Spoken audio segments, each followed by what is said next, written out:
5'4", Donald Pee Wee Gaskins would earn himself the title, the meanest man in America.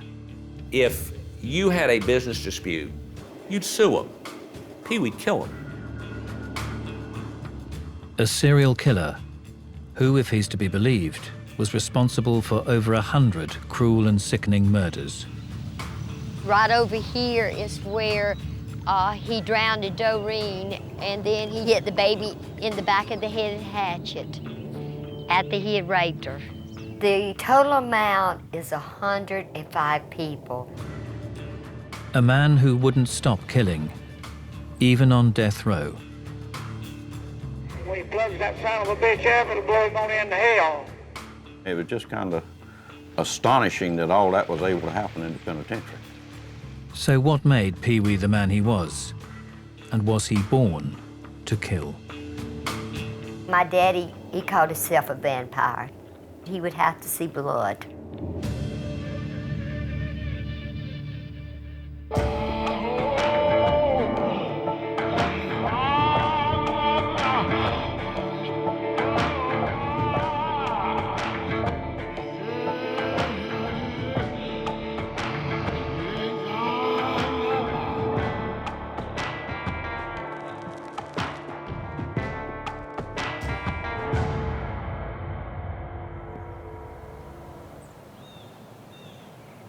(1975).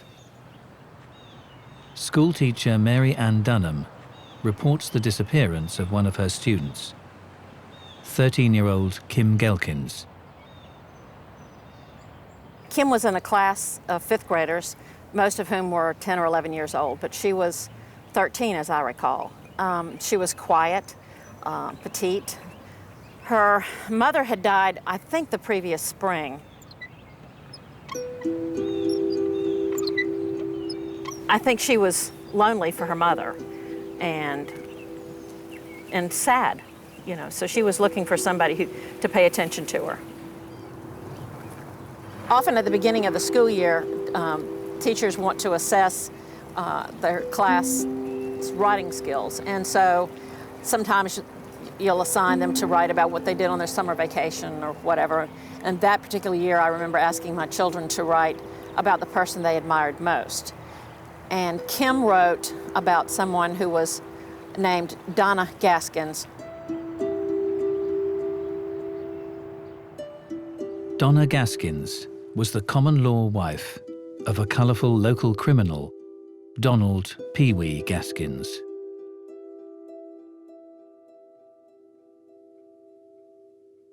Pee Wee has always been known as a notorious person in our area. I think you would have to say he came over as different, because how many people do you know that drive a hearse for their vehicle? It was a long black hearse, just, you know, like they used to, you know, drive a long time ago. And on the very back, he had a little sign that says, "I haul dead bodies." Everybody joked about it, you know, everybody just, you know, thought it was funny. He always told people that he hauled bodies in it, but people didn't pay much attention to him. But while they didn't pay attention to him, they were still scared of him in the lower end of the county. Everybody, if you talked about Pee Wee, they sort of would run and hide because they were just scared of him. He had that kind of reputation. Gaskins' daughter, Shirley, remembers the day Kim Gaskins vanished. Her mom had died, and she got to be friends with Daddy because Daddy was living in Charleston. She was a sweet little girl.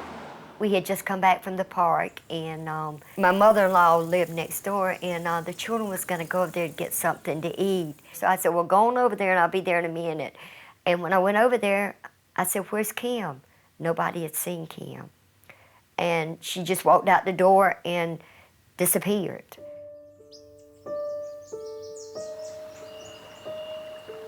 And Daddy said, well, you know, don't worry about it. She probably run away. Kim was not the only missing person. 5 years earlier, in 1970, Shirley's cousin, Janice Kirby, had vanished. Janice and I I mean, when we were little, we did everything together. She was a sweet girl, very smart girl, very good in school. I mean, and she was just, you know, all-American country girl. When she first disappeared, everybody said that, you know, she'd run away from home.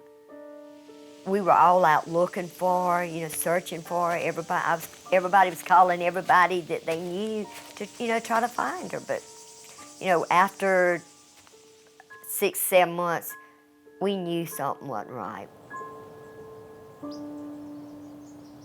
Now, detectives investigating the new disappearance began to focus on Shirley's father, Donald Pee Wee Gaskins.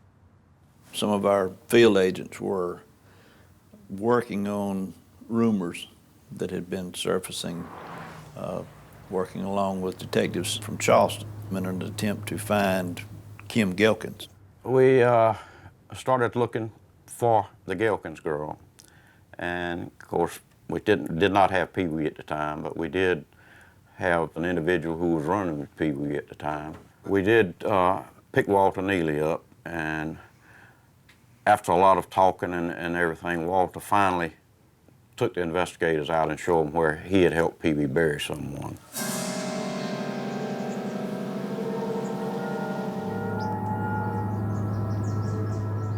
They knew somebody was buried there. We didn't have any idea what we were going to find until we started digging. We took probably, I guess, 10 or 12, 15 deputies and SLED agents, and we just lined up and started walking slowly into the woods. Sometime during that process, in moving through the bushes, the undergrowth, somebody discovered that there were some bushes that had been put there that weren't growing there. We had metal probes that were maybe 3 feet long with a T-handle on top, piece of rebar with a point on it, that you could determine soil consistency. You probe along, and then it goes down. They probed around enough to where they could tell that there was someone buried there. So we sealed the area off and started digging. And it turned up that we found 6 bodies buried there. Yeah, it was a pretty gruesome scene.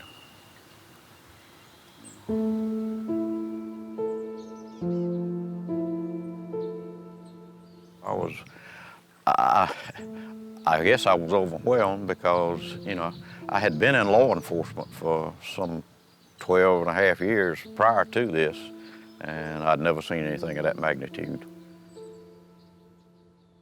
But the discovery of the 6 bodies was just the beginning of a shocking tale that would lead to claims that Gaskins was the most prolific serial killer in US history.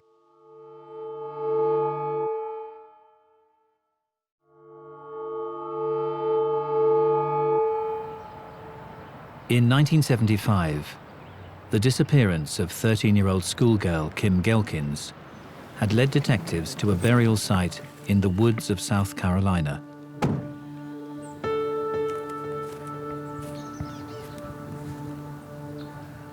There, investigators, including Sheriff William Barnes, They would have been right there by that tree. That's where they would have been. would make a shocking discovery.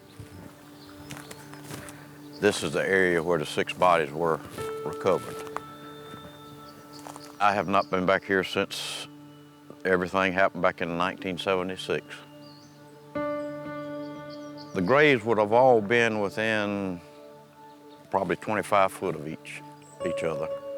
They would have all been right in this area here where we're standing now, under this tree. All 6 had been murdered and buried 2 apiece in 3 shallow graves. And all 6 were linked to notorious character Donald Pee Wee Gaskins, a diminutive local car thief who drove an old hearse and boasted of having his own private cemetery. No one had believed him. I was 6 months pregnant at the time with my last child. And we were, when the cops came up there, and, they were telling me, that they were looking for my daddy for murder and stuff like that. I mean, I went in shock. I went into labor. My baby was born. I wasn't even 7 months pregnant. She didn't weigh, but she weighed 2 pounds and something. All of a sudden, we found ourselves in the national limelight. I was one of the first reporters on the scene, and I got a lot of it firsthand, and it was just, to me, it was so shocking. That's pretty wild, and that's hard to believe in South Carolina. You don't find stuff like that around here.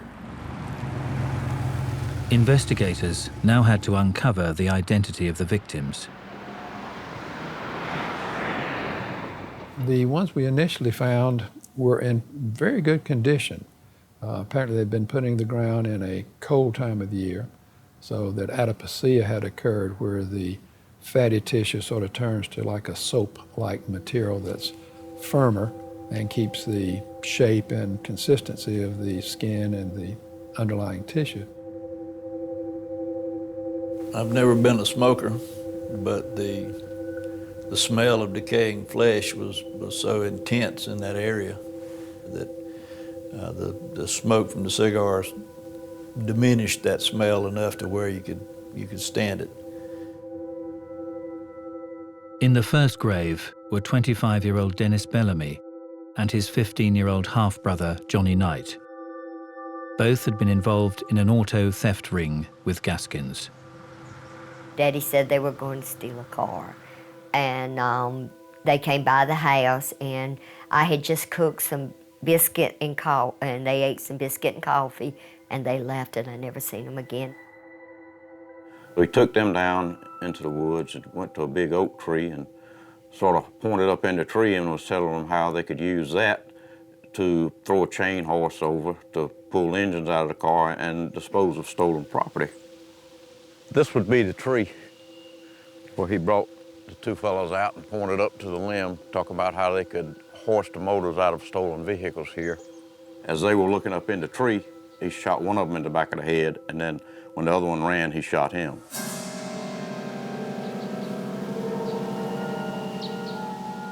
This is where he shot him, right here. If he'd think that they were gonna, they were getting tired or they was gonna tell on him, then he'd get rid of them.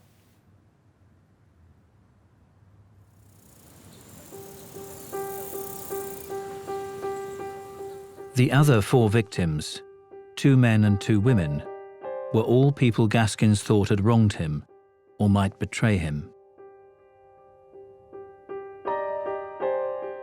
But none of the 6 bodies found was that of missing schoolgirl Kim Gelkins. Gaskins was arrested trying to flee the area.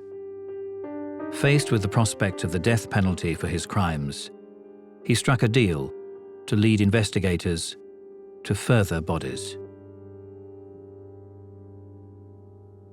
At an area known as Alligator Landing, he admitted to burying 23-year-old family friend Doreen Dempsey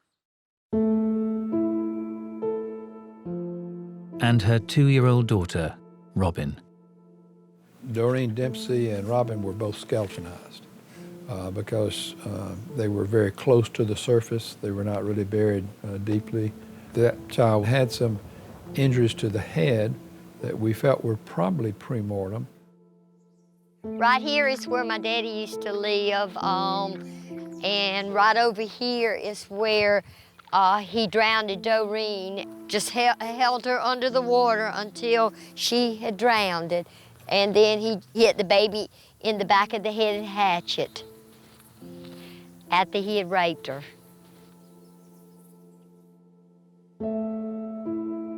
He said that he just could not resist raping the baby. He said he just couldn't resist it.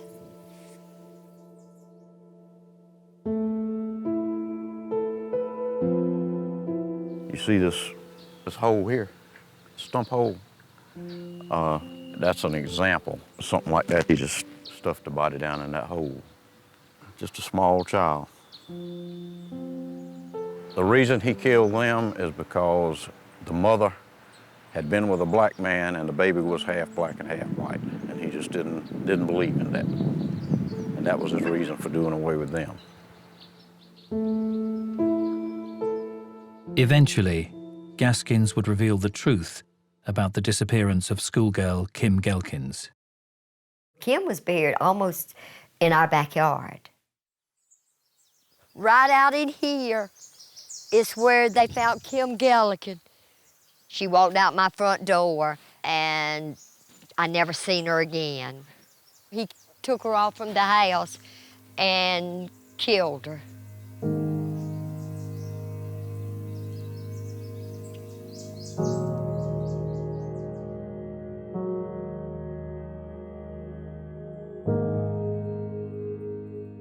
"8 years after he had killed her, Gaskins finally gave up the body of his niece, 15-year-old Janice Kirby.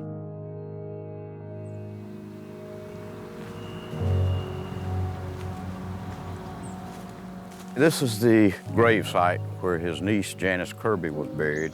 He killed her in 1970, and her body was recovered in 1978. Dealing with a child or a small kid, that's tough to take. It's hard not to get involved. Just a little girl here. She's just a young teenager, really. Life snuffed out, stuck in a hole in the woods. Nobody knew where she was, what happened to her.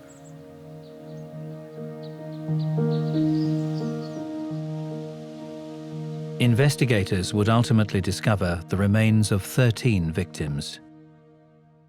A body count that made Pee Wee Gaskins the biggest mass murderer in the history of South Carolina.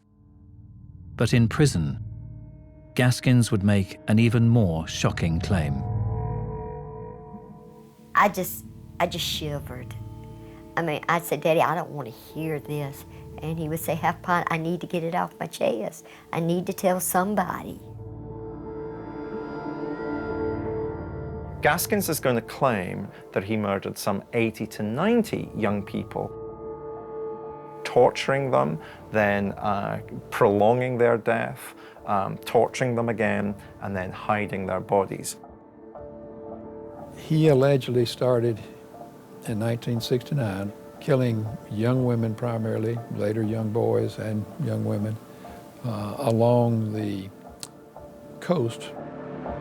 He used to travel up and down the road and pick up hitchhikers, and he would torture them.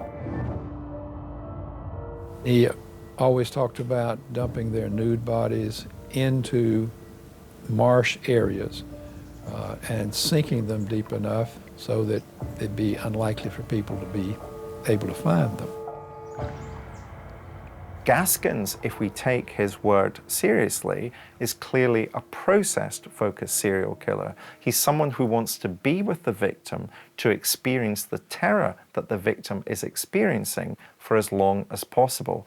Gaskins, for example, would often describe going into a hardware store and eyeing up particular tools that he felt he would be able to torture his victims with for longer.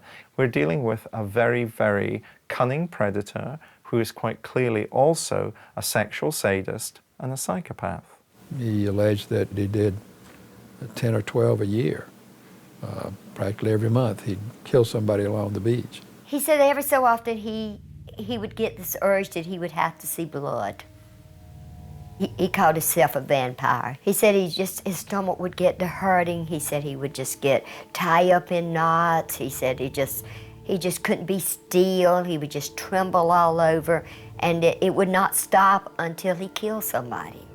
Serial murderers will tell you that there is something inside of them that they have to go kill. And that's common among serial murderers. It's almost like somebody who's almost so anxious that if they don't do something, they're going to break into a billion pieces. It's a little scary to say that a serial murderer is an addict, but if you really look at it in that context, in a way they are an addict. They have to do it. They have to do it. Donald Pee Wee Gaskins wouldn't even let being in maximum security prison prevent him from taking human life. In 1982, he would plan a murder that was thought to be impossible.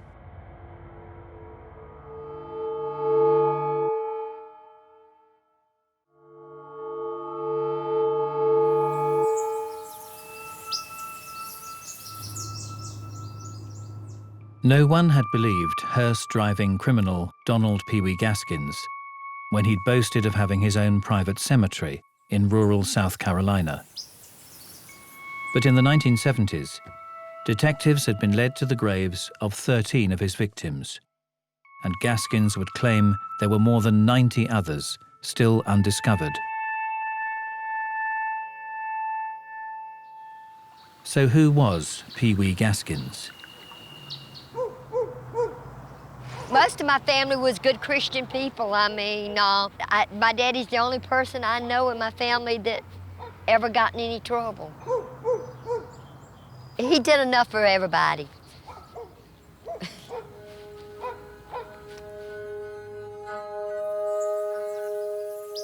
Donald Gaskins Jr. was born on March the 13th, 1933, to an unmarried mother. My daddy was a bad boy when he was little. My grandma said he was always doing something he wasn't supposed to do. And, you know, he used to get a whipping a lot. But, you know, my grandma was a very good woman. She was very good to him. But her brothers was a little bit hard on him. They used to beat him a lot because he wouldn't listen. Gaskins' childhood was punctuated by a series of stepfathers in his life. He never knew his own father, and his mother had a series of relationships. Gaskins' childhood was also characterized by physical abuse, both at home and especially at school. Gaskins was a peewee. He was a small guy, and so many individuals who live that lifestyle and that culture have to compensate for their small stature and overcompensate by trying to demonstrate how tough he is, how aggressive he is, to gain a reputation. And Gaskins was pretty good at that. Gaskins dropped out of school at 11, forming a gang with two friends. Together, they dubbed themselves the Trouble Trio. What they would do would be burglarize places, assault people, they would rob. Here we've got a boy who is clearly what criminologists would call being involved in differential association. In other words, he's going to gain status, not through having peers who are going to do well at school, but instead he's going to gain status through associating with boys through committing crime. Initially petty crime, but that would degenerate. Gaskins would eventually commit a sexual offense, a rape. I know Daddy and his two friends, they raped one of the boys' sisters. Together, the Trouble Trio had lured the girl to their hideout and taken it in turns to rape her. And they used to, you know, get together and do all kind of mean things together. In 1946, aged just 13, Gaskins would graduate from rape to attempted murder. Whilst burglarizing a house, Gaskins was disturbed by a young girl. He hit her in the head with an axe and left her on the ditch bank, thinking she was dead. The only thing that kept her alive was there was a little bit of water trickling through there, and it kept her alive till someone found her, or she would have died.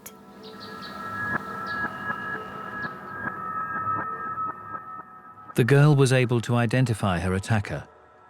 The juvenile Pee Wee was sent to reform school until his 18th birthday.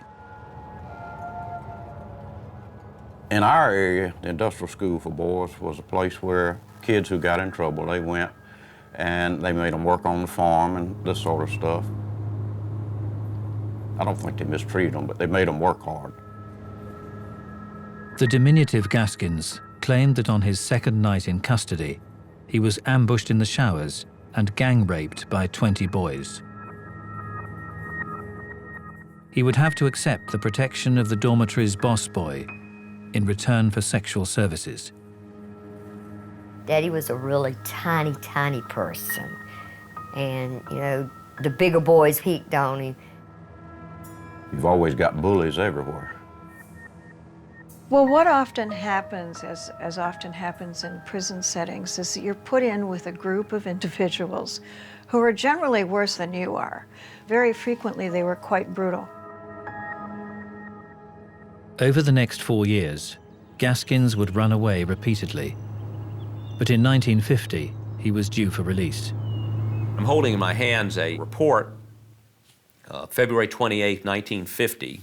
It says, Dear Dr. Odom, the subject was committed to this institution on June 18, 1946 by the Court of General Sessions, the Criminal Court of Florence County, under an indictment for assault and battery with intent to kill.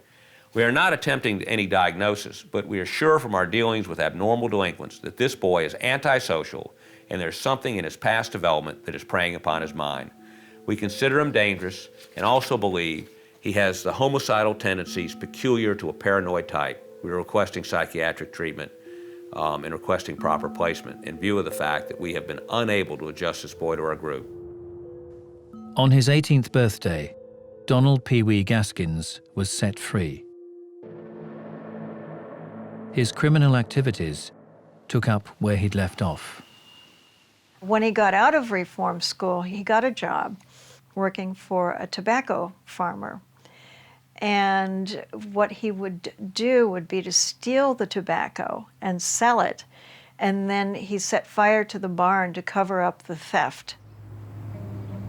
After just 1 year as a free man, Gaskins is teased by a teenage girl and strikes out.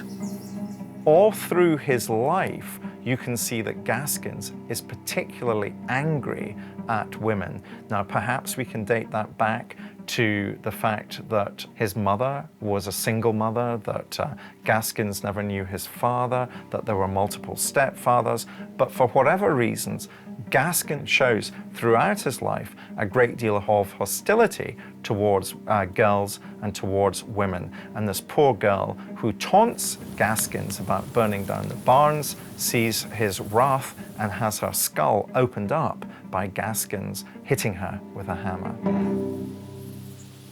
Gaskins is convicted of arson, assault with a deadly weapon, and attempted murder, and sent to the state penitentiary. Here, a group of feared convicts, known as power men, made the rules. Gaskins was chosen by one such violent convict as a sex slave.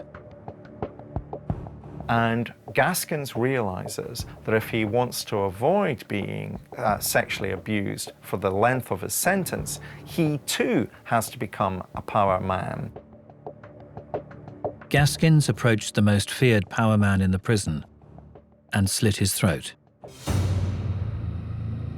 In the rules of that particular jail, he's elevated to the top, he becomes a face within that particular penal subculture, and he serves the rest of his time with notoriety, someone not to be messed with.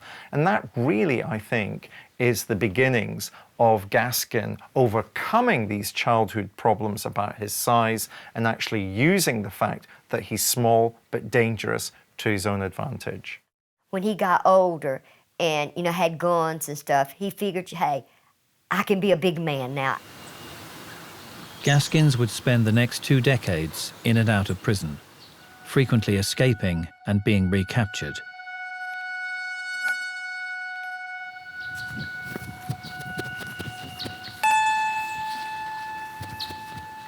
These woods out here is where my daddy would always run. All these woods connect in some way. And I mean, he'd stay out here for months at a time when he'd escape from prison. Eating snakes, he'd eat rattlesnake. He would take water out of ditches and stuff and boil it and drink it. He was up in the courthouse, in the old courthouse for trial, and they put him in the waiting room, and while he was in there, he pushed the window up and jumped out the second story window and escaped. He went into the swamp, and they put the bloodhounds on his trail, and a couple of the deputies back then took a little nap while they were waiting on him, and they woke up and found that he had written on the back of the windshield that Pee Wee was here and the due.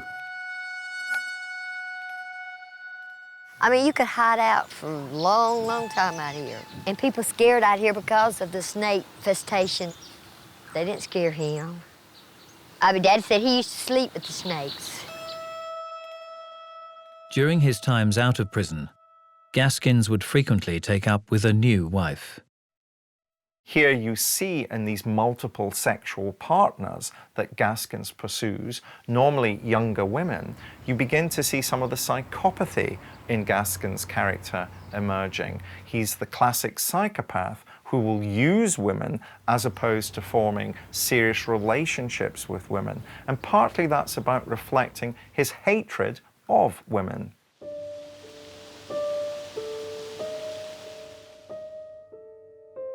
Then in 1970, the disappearances began. He kept bringing people to my house, and, you know, he would say, well, he called me Half Pint. He said, Half Pint. He said, will you fix this one so-and-so something to eat? And I would do it, but, you know, they would leave and never come back. I would never see them again. He came home a couple of times with blood on his hands.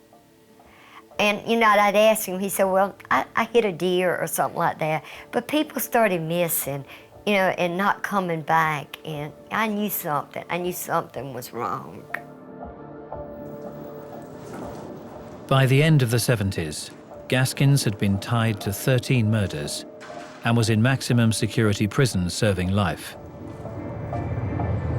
But in 1982, he determined to add to his total, planning a murder on death row that most thought impossible.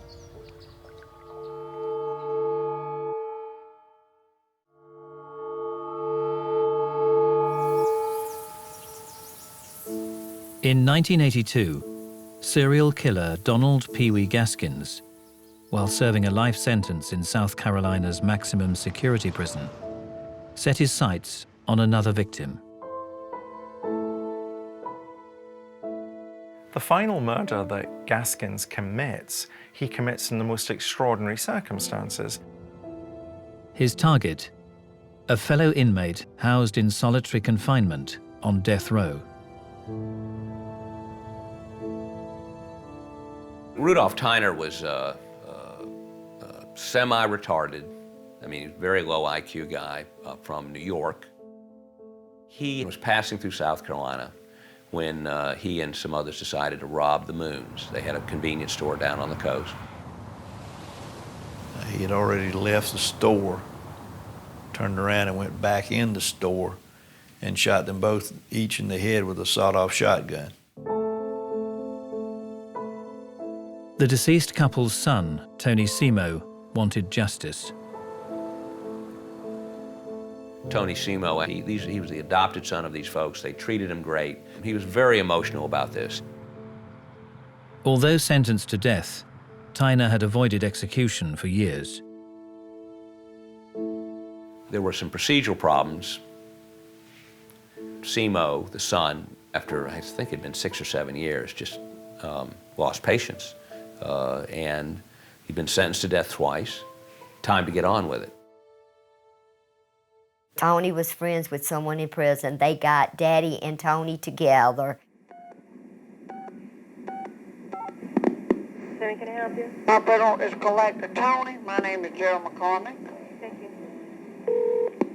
Hello? I have a customer call to Tony from Joe McCormick. Will you accept? Yes, I will. Thank you. Are you Tony? Yes. Fine, thank you. Tony? Yeah. Gerald wanted me to call you. Said, tell you this is the doctor calling you. Uh-huh. The Moon's son and stepson hired Pee Wee to kill Rudolph Tyner.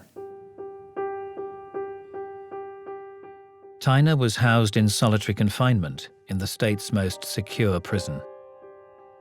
I went to the authorities and I told them that Daddy was planning on, killing someone in there, and they told me there was no way that he could do it, that, it was impossible. Initially, he befriended Tyner and took him food and marijuana and whatever he wanted. And they smuggled in some poison. It didn't work, made him sick.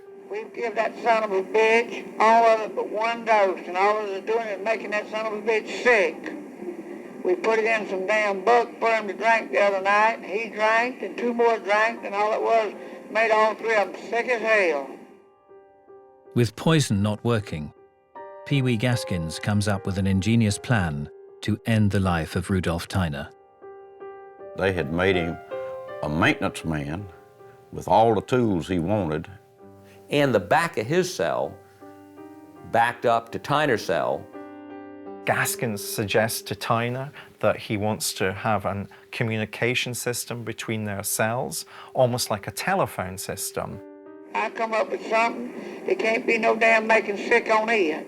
I need one electric cap and as much of a stick of damn dynamite as you can get. Okay, well, I'll probably get at least plastic explosion.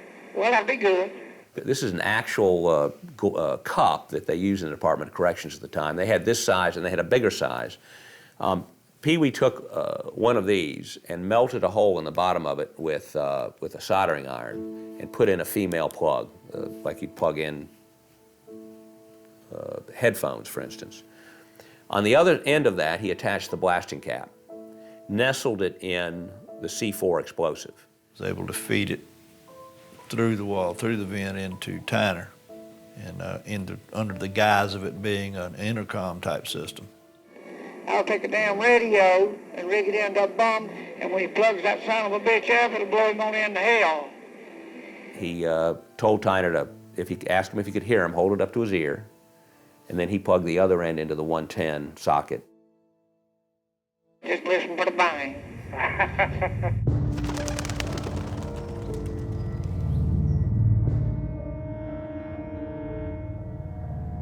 He blowed him up. Pieces of him were blown all over the prison. Fingers went everywhere. Pee Wee then pulled the wire back through the vent, clipped it up, flushed it down the toilet, and came out when, what's going on?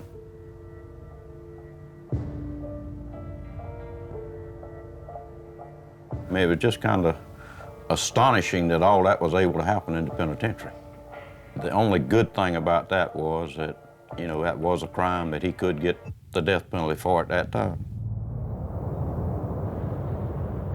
Pee Wee had recorded his phone calls with Tony Simo, planning to later blackmail him. But investigators discovered the tapes, and Pee Wee was convicted of Tyner's murder and sentenced to death. So was Donald Pee Wee Gaskins a born killer? This is a 1964 report when he's again committed on another crime. And they talked to his mother. The patient's mother said the patient did have a lot of physical difficulties as a young child. When he was about a year old, he drank some kerosene and almost died. The doctor who treated him said his nerves would be bad for the rest of his life.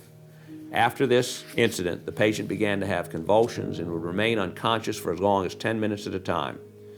Ms. Hannah said the patient had convulsions until he was about 3 years old. He had bad dreams, often wake up in the middle of the night and be afraid. Ms. Hannah said she had to sleep with him until he was about 13 years old. His mother thinks that kerosene drinking early on was the cause of his problems. I don't know. It's become a very popular thing to talk about how concussions can change personalities and can change people's behavior, can make them more aggressive and more assertive.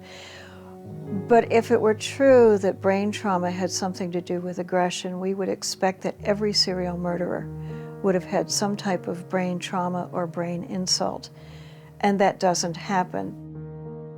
Gaskins is an individual who's had an antisocial life since he was a child. He began with some sort of a small gang that did all sorts of antisocial and criminal sorts of things. And he's very, very comfortable not only with committing crime, but with killing. It means absolutely nothing to him. The pattern of Gaskin's life has been of a boy who learned how to commit crime and to commit more sophisticated crimes. It's the pattern of a life whereby a boy learns how to be a power man by using violence to ensure that he gets his way in the world. But that doesn't mean to say that I think that Gaskins was born to kill. This is somebody who was socialized into killing.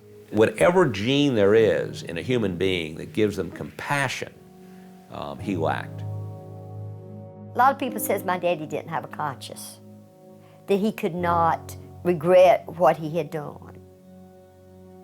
So, I mean, I don't know, but he never said he was sorry that he killed anybody. I think he was born to kill. I really do. I think my daddy was sick. I think my daddy had a split personality. My daddy always, I mean, ever since I can remember, always loved to kill something. Gaskins would go to the electric chair, professing to be the single most prolific serial killer in American history. But did the 80 to 90 young hitchhikers he claimed to have killed along the coast actually exist? The coastal killings. I personally don't believe any of that's true. We've never had any physical evidence or rumor or conjecture from anybody that, you know, my niece or my nephew or any of my kin people are missing, been missing for so long, and then last seen with Pee Wee, like we have with some of the others. I don't believe that happened. If there had been any more victims, he would have called me and tried to work out a deal to where, you know, he wanted to go out and look for a body and show us a body. And there just wasn't anything there for it. It's amazing. It's extremely difficult to weight a body down with enough weight for it not to bloat as it decomposes and float up. But now, in the areas he's talking about putting them, it certainly could have floated up, decomposed the rest of the way, become skeletonized, and sink back down. And so it's certainly possible that it would not be seen. Without corroboration.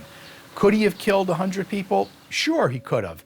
But he would be an outlier. That's a very, very high number of victims, even for a prolific serial killer. But since he is so inadequate and has to compensate constantly his entire life, to lie and exaggerate your killings wouldn't surprise me at all. That would be very consistent with his personality. It's possible, but not probable. Everything my daddy said was true. I could tell when my daddy was telling a lie. I could tell. There's something about his face that I could tell. The total amount is 105 people. He wanted to just be notorious. He wanted people to think he was the baddest thing ever to live in South Carolina. I think he was pretty close to the top. This is where my daddy's ashes is scattered right here. He wanted me to put him here because this was his old stomping ground, and we couldn't bury him because people was trying to steal his body because they said that he was the devil's son, and they wanted to worship it. He's in right in here, right in here. I mean, I'll always love my dad. I mean, he was my dad. You know, that's something you can't change, and you can't stop love. If you love somebody, you love them. And, you know, I love my daddy. No matter what he done, and I didn't agree with him because I testified against him, I'll always love my daddy.